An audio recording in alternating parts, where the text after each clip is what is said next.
At Arlington National Cemetery, General Hummel pays a visit to his wife's grave, hoping she'll understand the necessity of his upcoming actions. After bidding a final farewell, he tenderly places his Medal of Honor on the headstone, giving it a farewell kiss before departing. Later that night, General Hummel leads a band of renegades, force recon Marines into a naval arsenal. The Marines successfully seize a stockpile of rockets armed with VX gas, a potent chemical. But a mishap occurs during the process, causing one of the canisters to drop and the lethal substance to scatter as its container shatters. Their teammate tragically dies when a chemical accidentally leaks. The man's skin dissolves, and he convulses before choking to death. Major Baxter has to seal the room with their teammate inside. At an FBI lab, Dr. Stanley Goodspeed is asked to check a package. With trainee Marv, they find a small doll that sprays sarin gas and has a bomb with C4 explosive. The bomb could destroy the lab and kill everyone. But skilled Goodspeed disarms the bomb successfully. That night he's at home relaxing when his girlfriend Carla comes over. He talks about his tough experiences and says having kids in such a tough world might not be a good idea.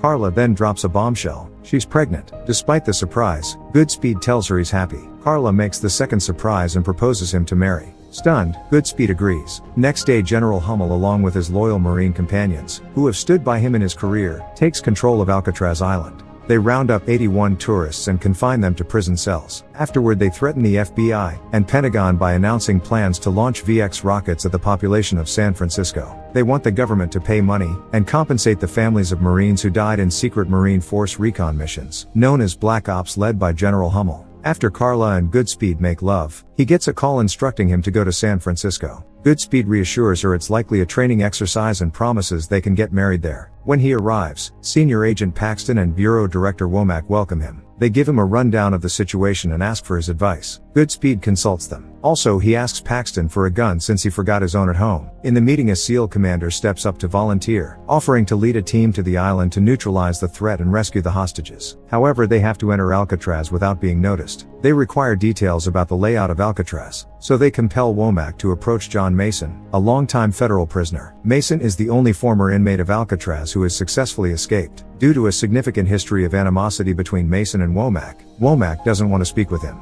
Goodspeed is tasked with talking to Mason. Although Mason is willing to cooperate, Womack tears up his pardon shortly after he signs it. While conversing with Mason, Goodspeed notices that he brings up the names of various historical figures who are wrongly imprisoned, such as Nelson Mandela, Sir Walter Raleigh, and Archimedes. Womack brushes it off, claiming Goodspeed is asking too many questions. Later, Mason understands that Womack is behind all of this, and he gets very angry, but he accepts the deal. As part of Mason's deal, he gets a short stay in a fancy suite at San Francisco's Fairmont Hotel. He secretly orders a large amount of food to distract his minders. Mason, in need of a haircut, requests a barber. During Mason's conversation with Womack, he bombards him with many questions, seeking answers about his past. Womack lies and assures him that after this operation, he'll be set free. Mason knows he is cheating but offers him to shake hands. While sealing the deal with Womack, he quietly loops a rope around Womack's wrist and tosses him over the side, gripping the rope. When Goodspeed calls for other agents to help pull Womack to safety, Mason seizes the chance to escape. He dashes toward the elevator with the barber inside, shutting the doors behind him.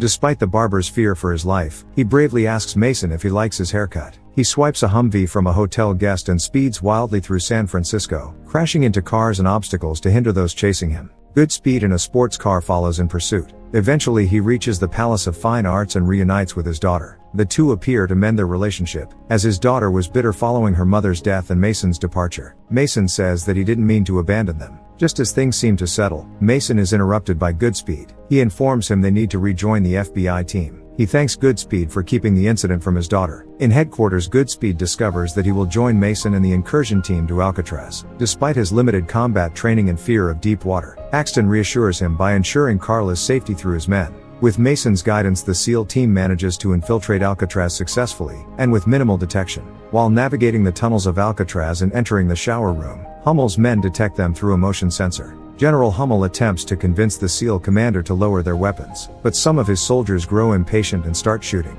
This leaves only Mason and Goodspeed alive. When Mason decides to leave the island, Goodspeed attempts to stop him, but the former spy disarms Goodspeed. Later on, Mason has a change of heart and decides to help him. They start looking for and deactivating the 15 rockets one by one, moving through underground tunnels to stay hidden. Goodspeed finds the missiles in the morgue and begins carefully removing the guidance chip from each one. The task takes time and requires precision since the VX spheres are arranged delicately. As he removes the chips, Goodspeed explains to Mason the effects of VX on the human body. and tells him if they make any mistake, they are both dead. After Goodspeed and Mason sabotage 12 rockets, Captain Hendricks is ordered to take a fire team into the catacombs. This leads to an intense battle, during which Goodspeed resorts to lethal force for the first time. They manage to eliminate the mercenaries and continue with their task. General Hummel threatens to harm a hostage unless they return the guidance chips from the sabotaged rockets. Goodspeed briefly considers surrendering the chips until Mason destroys them. Mason chooses to surrender to General Hummel to distract him, allowing Goodspeed to disable more rockets. In a tense encounter in the prison courtyard, Mason implies that Hummel dishonors his fallen soldiers by endangering civilians. He questions the general's patriotism, quoting Oscar Wilde. In anger, Hummel hits Mason and is about to shoot him in the head, but he changes his mind and orders Mason to be locked up instead. Goodspeed disables the 13th rocket before getting captured. Meanwhile, the Pentagon, realizing the SEAL team is lost, plans to attack with armed F-18s using thermite plasma bombs to neutralize the poison gas. But this plan would also result in the death of everyone on the island, including hostages. Paxton confronts Womack, demanding to know why Mason was imprisoned and why Womack hates him so much. Womack reveals that Mason held the rank of captain in the British SAS, and worked as a covert spy for Her Majesty's service. He stole a microfilm containing significant secrets about the US and other world leaders. The information originated from the personal files of former FBI Director Edgar Hoover. Mason was caught at the Canadian border but didn't reveal where the microfilm was. The SAS disowned him, keeping him locked up without a trial, insisting on his release only if he disclosed the microfilm. After Hoover's death, changes within the agency made it hard to expose the truth about the incident. In a result, Mason remained locked away and forgotten. Mason imparts this information to Goodspeed as he improvises a knotted rope using his bedding, attaching a will caster at the end for weight. He clarifies that the government never intended to release him. Had he disclosed the microfilm, they would have just taken his life, disguising it as a suicide. Goodspeed angrily asks how Mason got out of the cell in the first place. Mason ignores the question, throws the rope to hit a security switch, unlocking their cell doors. After reaching the beach safely, Mason decides to leave the island again, believing that Hummel is just bluffing.